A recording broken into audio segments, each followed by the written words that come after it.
সমাবেশ ঘিরে রণক্ষেত্র গোপালগঞ্জ। আওয়ামী লীগের দফায় দফায় হামলা, নিহত অন্তত 4, কারফিউ জারি, সেনা সহায়তায় খুলনা পৌঁছালেন নেতারা।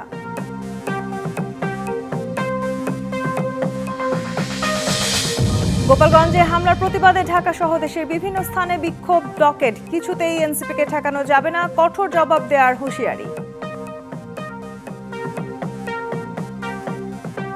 আজকে আবারও বাধা দেওয়া হয়েছে, দ্বিগুণ গতিতে এর জবাব আমরা দিব ইনশাআল্লাহ।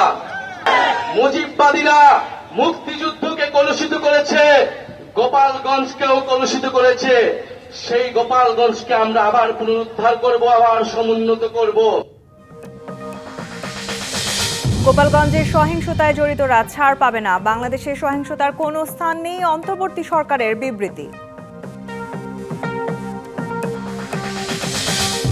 গোপালগঞ্জে এনসিপির কর্মসূচিতে হামলায় বিভিন্ন রাজনৈতিক দলের নিন্দা, ন্যাক্কারজনক বলছে বিএনপি, অশনি সংকেত আখ্যা জামায়াতের।